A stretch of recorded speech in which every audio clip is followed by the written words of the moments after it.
I know it's kind of trendy to tell everyone you're not going to play 3v3 seriously this season, but just in case you change your mind, let's talk about some 3v3 comps, shall we?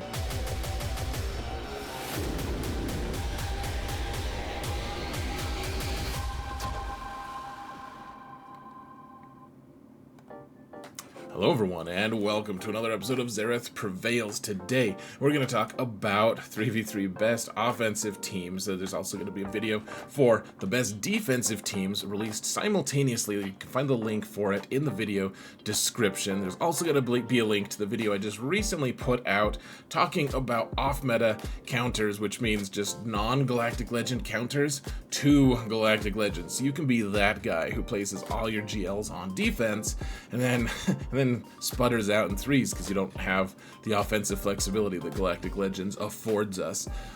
You can find a link to that in the video description as well. A huge shout out to my patrons. You guys are awesome. You make a non-zero number of my dreams come true all the time, guys. Thank you so much for everything, all your support. And folks, if you want to support this channel for free, all you gotta do is hit that thumbs up button, subscribe, comment, mount the algorithm, guys. We're almost to 20,000 subscribers, which is a huge, amazing, arbitrary milestone that I can't even say, apparently, and it would be just so appreciated, guys. Thank you so much for your support up to this point, and honestly, in the future.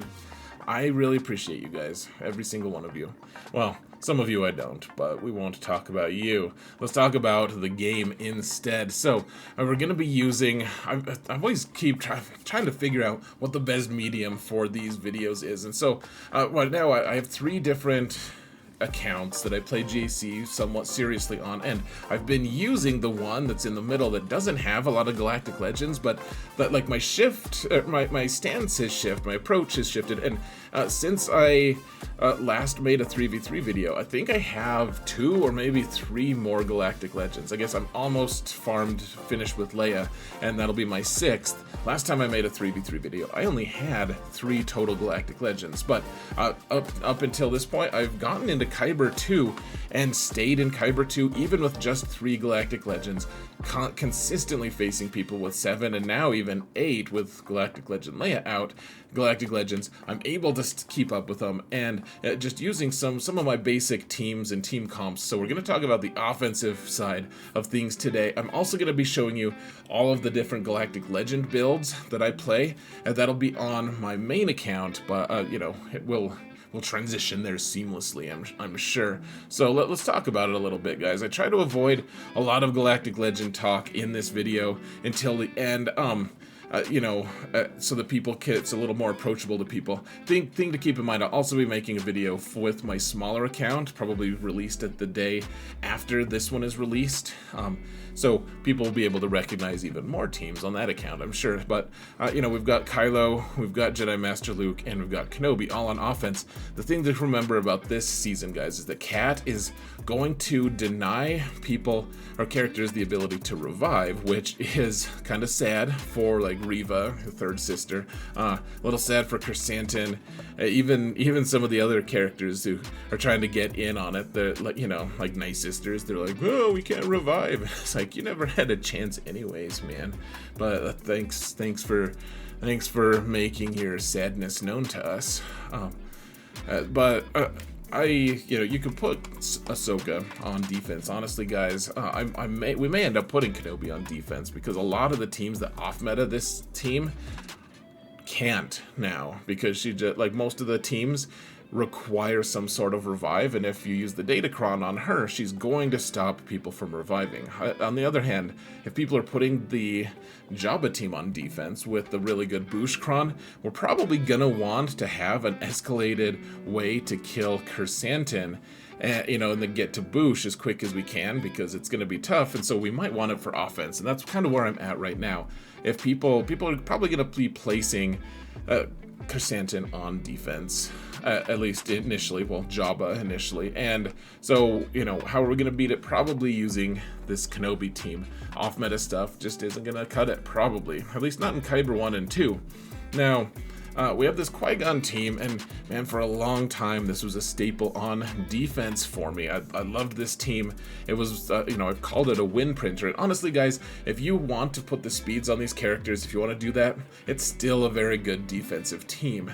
My problem is people have, at least in Kyber 1 and 2, kind of just solved it for the most part. You know, Qui-Gon, Jedi, Anakin, and if you want to beat it, you have to have your characters really fast. I mean, Qui-Gon is plus 80 speed from his stance. It's kind of an invisible one. And then he gets 30 from Qui-Gon and 30 from his own Zeta.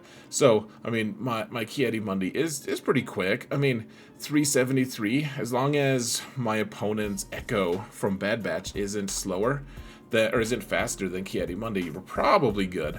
You know, Anakin needs to be similarly fast, and so does Qui-Gon, and we don't have the Qui-Gon Cron anymore. And the idea here, guys, is this team is going to be killing a lot of the problematic squads that we see these days. We'll be able to take out, like, Tuskens most of the time with them. We'll be able to take out, like, Zori teams pretty well with them. I mean, they really do take out a lot of squads because the burst damage from Anakin is frankly just completely insane. It's not going to be something that we kill everything with, but it is kind of a tiny bit.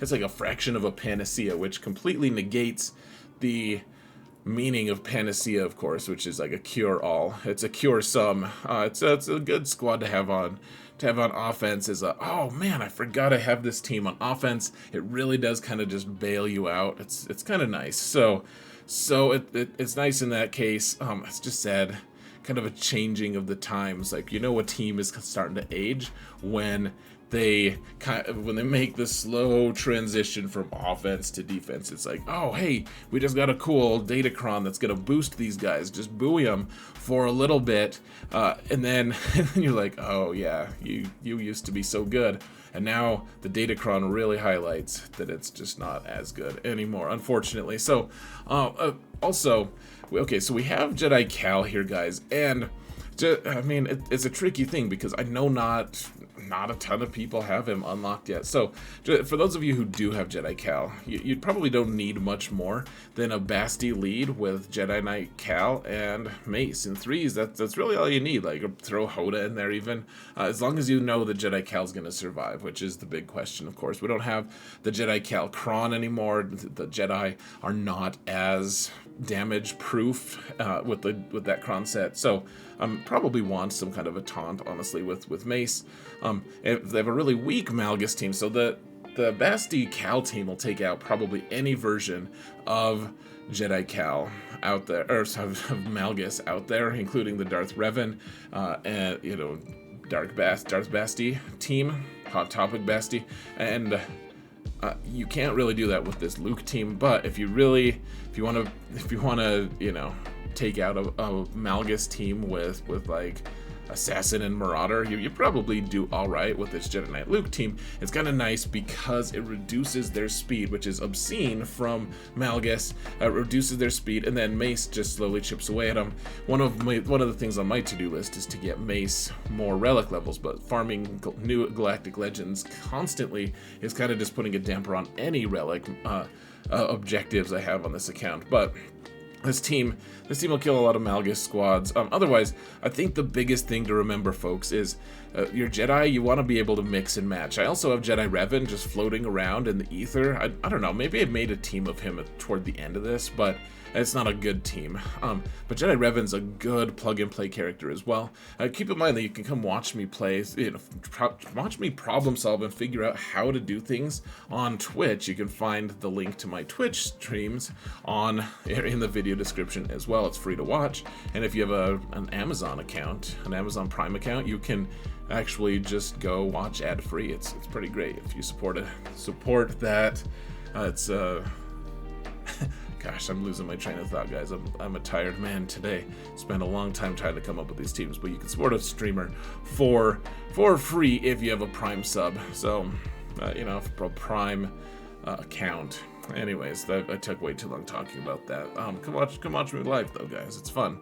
All right, I even got new lighting, guys. Check it out. Haha. All right. Okay, so Grand Inquisitor himself is kind of just awkward in threes, because really you just kind of need Reva in order to do something substantial. Last season, a few of the big laughing points on my defense, I'm like, oh, I got holds from that. It's because Grand Inquisitor lead was trying to do something that it's like, oh, someone told you to use Inquisition. You thought that was enough, didn't you? You can't use Grand Inquisitor that much for really tough teams on offense unless you get Reva. If you do, however, have Reva, you have Grand Inquisitor, you have an Omicron on Reva, you're going to kill a lot of Galactic Legends, or, you know, pretty much all the different A teams out there.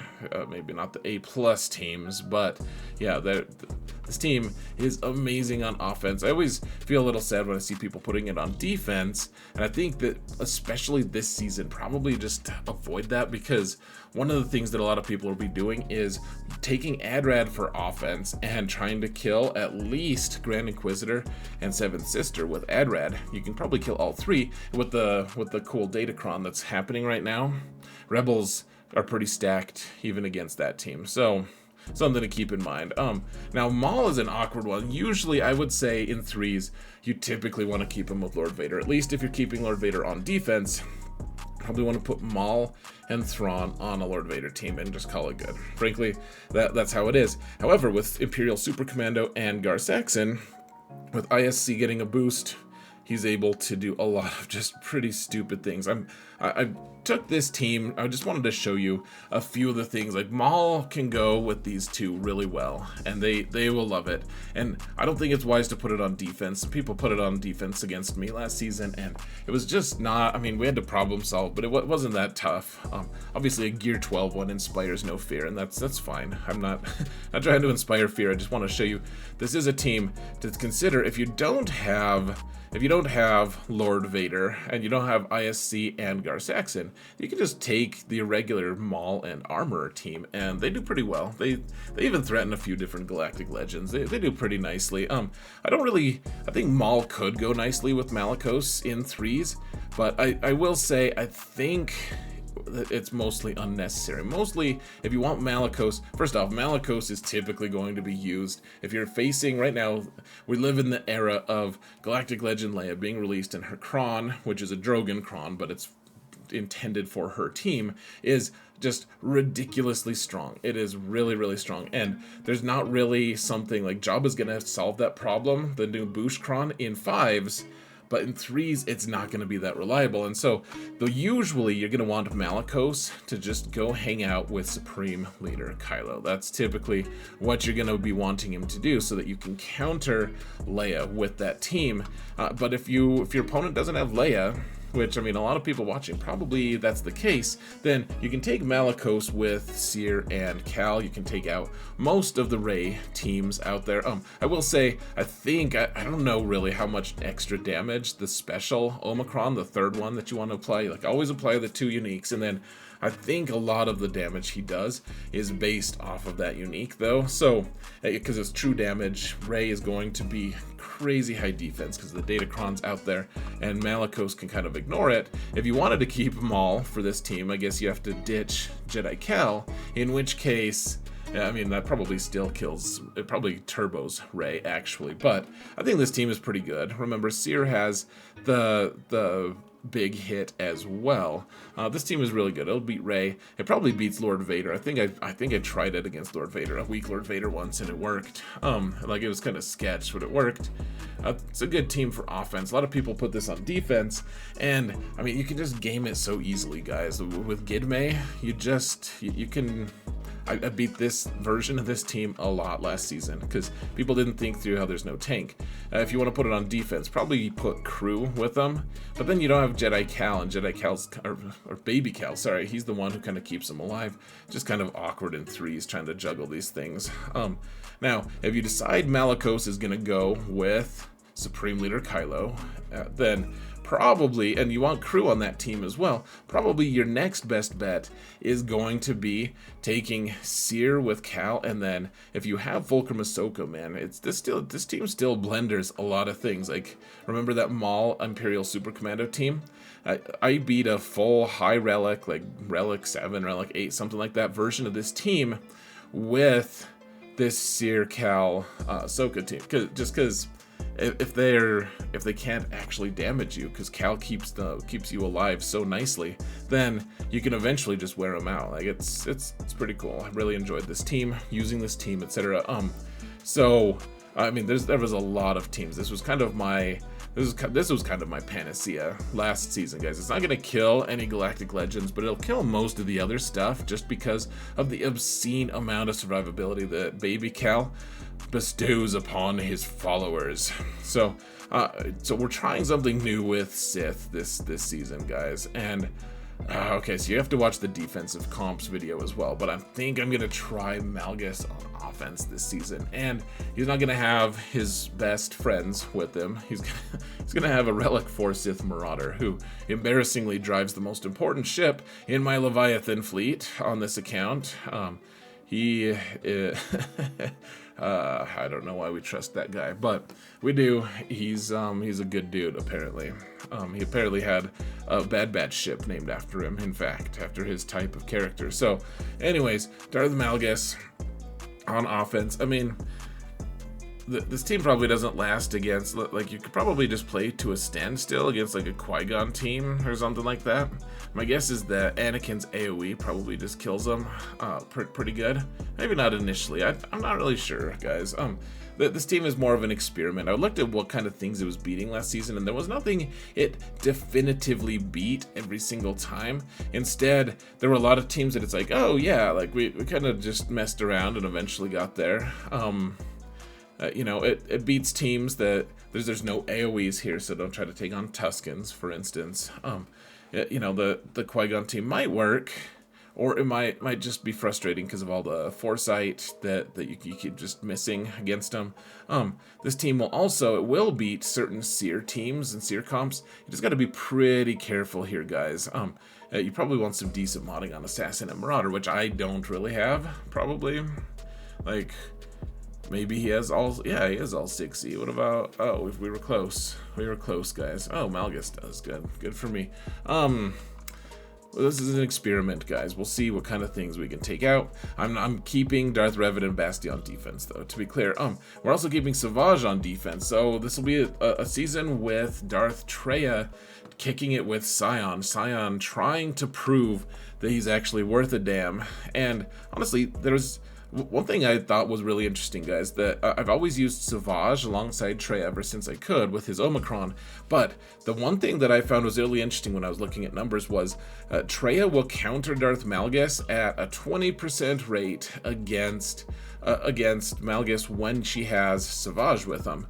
If you take Savage out and add Sion, for whatever reason, it boosts you up to almost 50% chance to counter even the best Malgus teams, and I don't really know. I have to give some thought to it, but one way or another, Savage messed things up apparently, and so we're rolling this. Keep in mind, guys, with Darth Sion here, our odds of being able to successfully kill a Reva team are significantly hampered, so we're gonna have to use a different team for that, and we'll have to give some more thought to it. Though I think one of the things we're gonna be doing I'll show you guys. I'll show you. So, all right, we have General Skywalker here, and on defense, we're going to have the new Rex, the Captain Rex, to go with older Rex, who's younger, and Fives.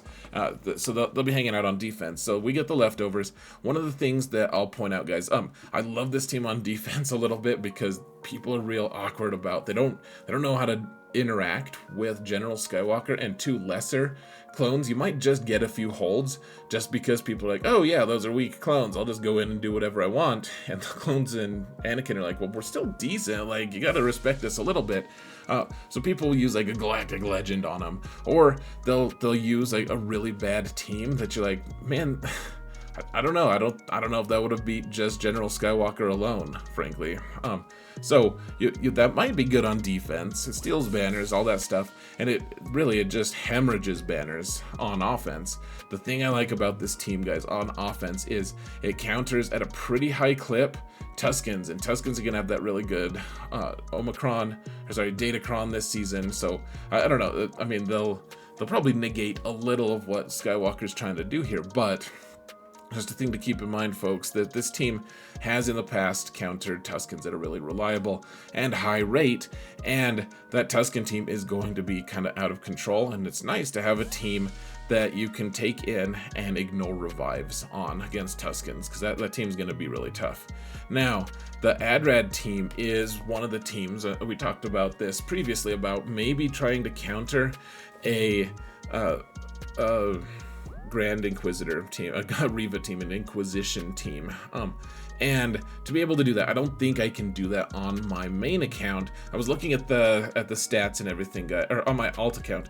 On my main account, I probably can. You need like a Relic 7, Relic 8 bays to be able to go with Radis or Jinn. Anyone else is probably going to just be destroyed. The win rates were abysmal, but with Radis, with Adrad and Jinn and bays, you're able to just kill most of the, like, I think it's a 50% win rate to be able to take out the Inquisition team. And so probably not on this account, because bays, as you see, we're still working on him. You can certainly get it done. I think my main account, we're going to be experimenting with that a little bit. So keep in mind, guys, on offense, you can take Cassian, and the AI is so dumb that a lot of times they'll just try to hit Jinn a lot. And that's perfect, because she can't die as long as Adrad is alive. And the thing to keep in mind, like this team will kill like Iden teams. You got to be careful, because Iden teams, I mean, in 5s it might be even more scary, but in against Iden teams, like, they're gonna hit really hard with Scout and everything. They could nuke you early on, and it's not great. But if you do manage to survive, if you have your character's modded right, remember that as long as he has the Spark of Rebellion buff, when he does his AoE, no one can revive from it on an Iden team, because they're all Empire. Similarly, that's how you kill a Reva team, is if you have the Spark of Rebellion and manage to kill her, if you can nuke Reva, then she doesn't revive. And so being able to use the Rebel Datacron right now to reduce damage to 25% is pretty nice, and that's kind of what helps us do this. Otherwise, this team will beat a ton of other teams. Don't let people dupe you. People are like, oh yeah, it beats Tusken so easy. It's like a 50% win rate against the best Tusken team out there, which is probably what you'll be seeing. This team does not beat it at a very high rate. It's a little bit, it might make you irate at how high rate it isn't. So, all right, we've got Starkiller. He's kind of a lost puppy right now, because Ray was already a little bit tough to beat. People are starting to run that Ray with Ben and Jedi Training Ray team, and that's still only like a 60-something% win rate, for at least for people like the average person, maybe a little higher for people who know what the hell they're doing. But Starkiller was already a little bit struggling, and now there's a really good UFU Datacron that makes Ray almost unbeatable. And so now what do we do with Starkiller? I'm not totally sure. You can put him on defense. Like if you make your Mara Jade fast enough, like, most people aren't going to outrun this, frankly. I kept thinking, oh, this guy's got better mods than me overall. He's going to have a way faster Mara Jade, but they don't. That's if you can make her to 365 or thereabouts, everyone make it 365 and not even one increment faster. This team is okay on defense. I'm really loath to put it on defense, though, guys. It'll still kill Supreme Leader Kylo teams. It'll still take out everything. Kills Zori teams these days. It kills all the stuff in the middle, kind of. And I mean, you don't have much of a chance against the really good Sith Turtle comps, but you'll at least kill the ads. You'll be able to. I mean, this also counters Jabba, not with the cool Jabba Cron, I guess, but it counters Jabba at like a 60% win rate as well, 50 or 60 depending on if you're in Kyber 1 or 2. But yeah, this is we kind of need a boost on this Starkiller team or something. I don't really know. We have troopers, and there is a trooper cron. It doesn't really open the doors in 3s the way it does in 5s. In 5s, you can kill multiple different galactic legends with them. In 3s, they're mostly just trying to snipe out like CLS teams that don't have the damage reduction cron, which everyone's gonna have them now. Now that the Wookiee cron is disappeared. This team is. I don't know. They can clean up a Jabba squad. They can do some other cool stuff. I mean, that as long as you outspeed with them, they're doing okay. I would just say in threes, you kind of gotta be cautious, because you're just, I mean, my Piet is way slower because I need him to be faster, or slower than Reva on, or not Reva, than Iden on 5v5, and I'm too lazy to change my mods, and so yeah, this team will do good. If you can, my advice would be, if you can find a team to beat with them early on, just do it. Like, even if it's kind of a weak team, just go in and knock them out. The Imperial Trooper Crons are really good. Like right now, if you can actually start your turn meter train and you have the right Cron, this team just won't stop punching unless there's something that interrupts them. It's a sight to behold. It's just, you gotta be careful, I guess, like everything. All right, so we got bounty hunter splits, and it's always like, at what point are we gonna stop actually planning on Fennec lead to be able to kill Lord Vader? Like, most people are just taking the Lord Vader with Maul and Thrawn comp, which is this team will win at like a 10% win rate. Like, it's non-existent almost. It's like, oh, wow, I got the luckiest ever, and then I got the luckiest ever on top of that in order to actually, you know, cash in on it. This team will kill a lot. So one of the nice things about 3v3 right now is so many people want to run the Maul with Imperial Super Commando and Gar team. They really want to run that. They're just like, man, I'm so excited. Mandalorians are awesome. We're getting Moff Gideon, the new Moff Gideon, pretty soon. There's a lot of reasons to be excited about Maul, and taking Maul off of Lord Vader, in my opinion, is a little bit of a mistake in 3v3, but I will say that it makes it a lot easier. If they don't have Maul on the Lord Vader team, then you can totally use Fennec, Grief, and you could even use Mando on this squad to be able to just snipe people out and take them out. Like, it's pretty smooth sailing. Also, if they don't have Thrawn on the team, or Darth Vader would also spell certain doom for our intrepid heroes. But if they don't have either of those, then you could probably use this squad to pretty good effect. Maul doesn't shut you down nearly as much in threes as Thrawn does, because he might just grab Beskar Mando right before, and fracture him right before Maul starts hitting Fennec, and then like he'll just kill Fennec, and then we'll all get sad. So, all right, moving on. Yeah, so this Bosk team with Mando, you can use Boba. If you have Jango, Scion of Jango, he's pretty nice. Just be able to target people outside of taunt, and being able to, you can do AoEs, you can do all this stuff. Scion of Jango or Boba Fett, either one goes really nicely with Bosk and Mando. This team isn't. There's also two different forms of permadeath here with Boba Fett's Execute and the Snipe, the Disintegrate thing from Mando. So this team is pretty good. I mean, you just don't have Grief there, so you gotta be careful. You can't just assume that Grief's gonna bail you out the way he does on your other squads. Now on offense, one of my favorite teams, guys, is Dash with Vandor. I mean, just those two plus someone else is really fun. But then Hondo is so fun. He ties someone up, and he just... Yeah, he'll tie someone up for a long time. He boosts himself over time. He ramps up his damage. And the nice thing in threes about this is every time Dash does a basic, he'll call, as long as he crits at some point, he'll call Hondo to assist, which will ramp Hondo's stacks even more, and that's how Hondo ramps. Not to mention, there's the new Scoundrel Crons, guys, and that's something I neglected to mention. These bounty hunters are going to benefit from all the Scoundrel Crons as well, but Dash team is really going to benefit from it, I think. I'm pretty interested to see. Like, we're going to take a lot of initial turns with this squad, and it's going to be cool. But every time, like, Hondo calls Dash to assist, and then because Dash does a basic, he calls Hondo to assist, and it feels like an endless loop. It's a lot of fun, really cool stuff. If you have to kill a Galactic Legend, though, guys, don't take Hondo. Hondo is just not that great against Galactic Legends. They will kill him.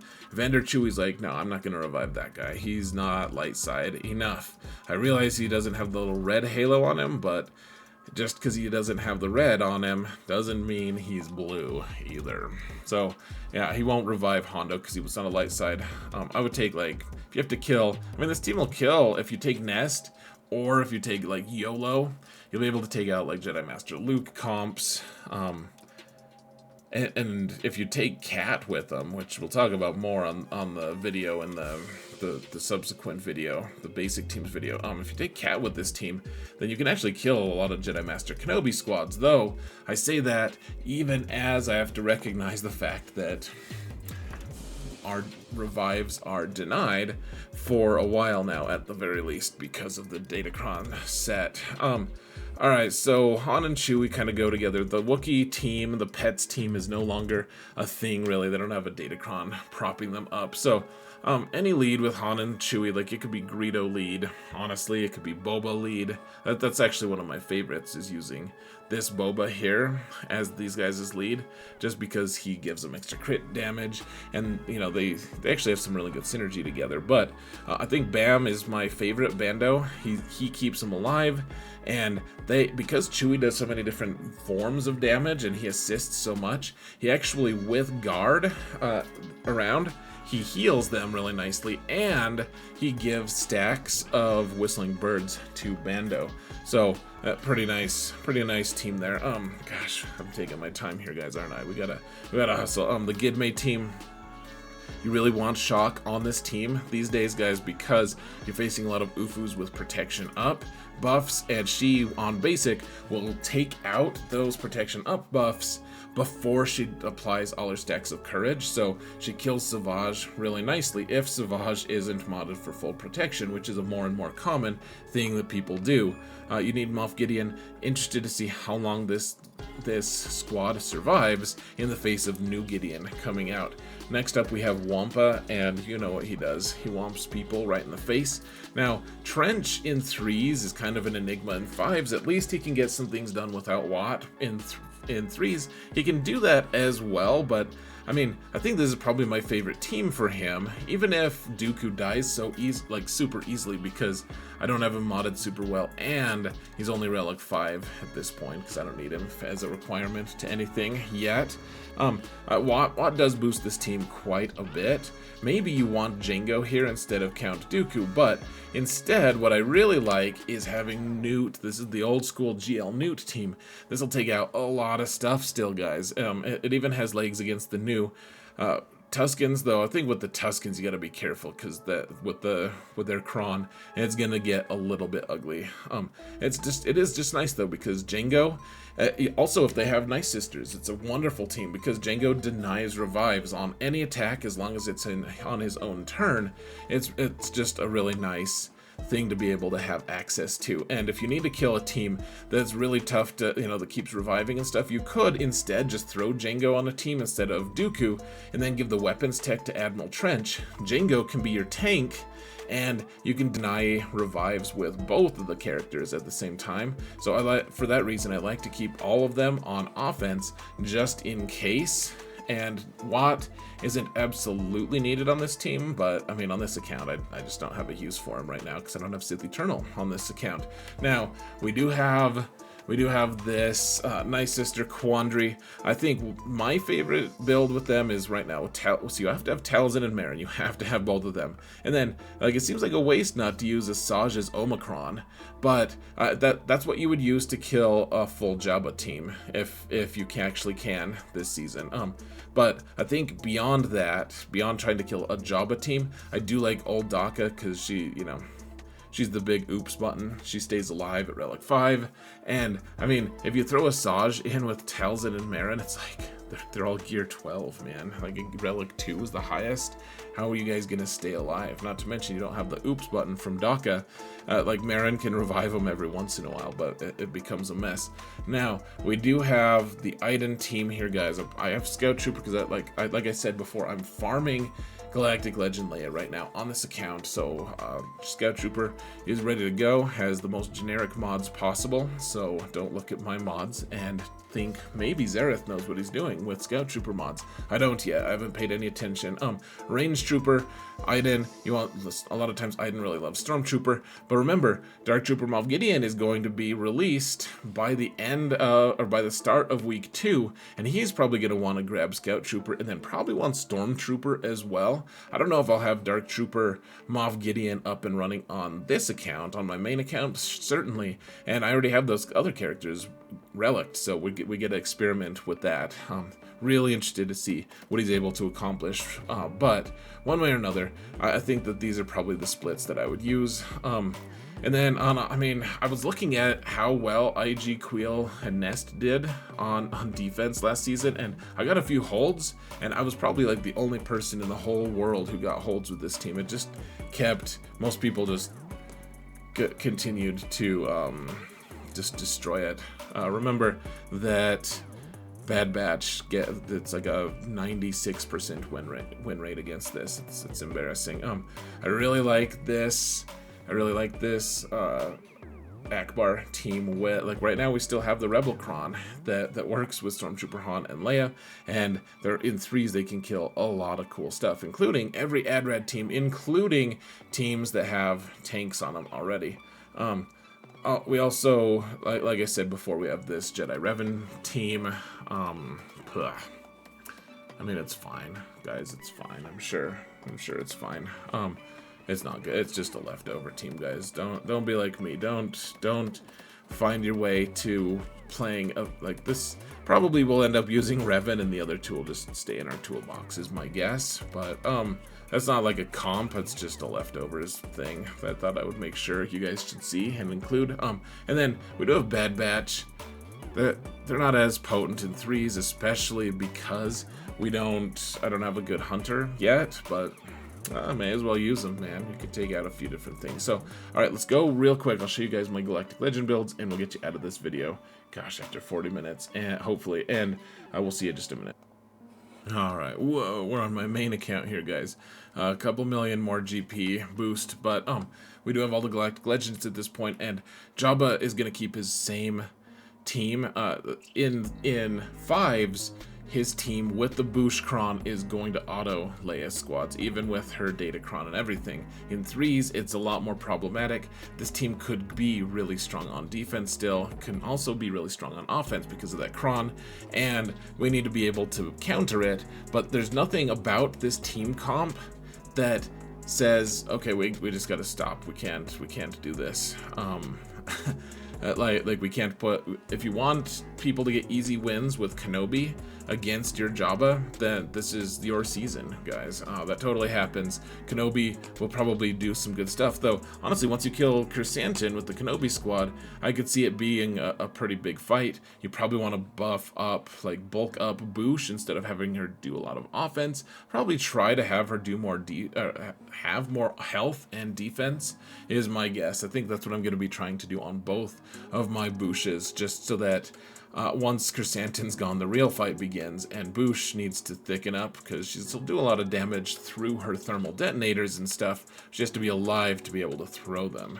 Now, Rey with the 200% stacking defense Cron turns into almost 1200 defense, guys. It's a pretty obscene squad, and there's nothing in 3s that has shown me that I want to do anything other than Jedi Training Rey with Ben here, Ben being the lifter, of course, and then Jedi Training Rey just making it really frustrating for people. I could see this going on offense or defense because Rey only deals in absolute, so she's a Sith, but she also only deals in true damage, which makes the 200 or 1200 defense that's been stacked on your opponent Rey's team kind of negligible, and like the mirror isn't too tough. The last time I tried it, I did lose, so I guess I shouldn't open my mouth too much on that, but it is a pretty strong team on either offense or defense at this point because Starkiller is going to struggle against you in general. All right, I mean, I don't know, Jedi Master Luke's just in this really awkward place of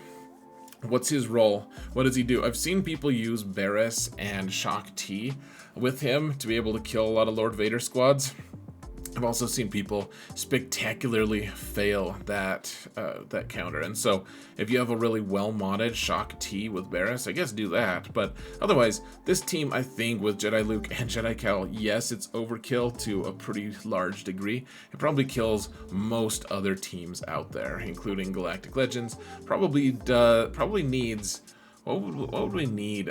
Maybe this is the comp that we would need to take out like a Leia squad potentially. Though again, we don't have the cool Calcron anymore to help us with that. Lord Vader. I've said this a million times. This is the best comp because it shuts down all the off meta stuff. Currently, it does die to Kylo. I mean, just like it always has. So keep that in mind. Leia just wants to go with Drogon and R2D2. I mean. This team is so strong, and you probably want it on defense, unless the problem is in threes, the mirror match is not that certain. Like, you can lose the mirror match, and it gets ugly. So if you do, so probably everyone who has Leia just puts her on defense for one more season. Is my guess. If you use Supreme Leader Kylo with crew, you can use Watt here, and it makes it into like a 54% win rate. Or you can take Malicos, and it turns into like an 80% win rate. So Malicos is probably just on a Leia counter team for the rest of this season, is my guess. I don't think I'll be doing anything else. Kenobi Cat, just make it so that she ignores revives. Probably keep her. You can either put, I see it as Jabba on defense or Kenobi on defense. Either one is going to really mess with people, I think. And then with Sith Eternal Emperor, as always, the offense version is going to be different because everyone can counter a team with Sith Eternal with Watt and Geobrood Alpha on it. They can't necessarily counter. There's no off-meta counter right now for Sith Eternal versus Malak and Talon, and this is probably the team that I would take on defense if I had to, as opposed to on offense. Sith Eternal sometimes doesn't even need Watt, or if he does need Watt, he doesn't need Geobrood Alpha. If he's up against, like a Kenobi squad, then maybe you do want. Anyways, guys, let's, gosh, this video ended up so long. So thank you all so much for watching. Go watch my defensive teams video. I'll really do my best to make that one shorter. And once again, thank you all so much for watching. And remember that in all things, Zereth prevails.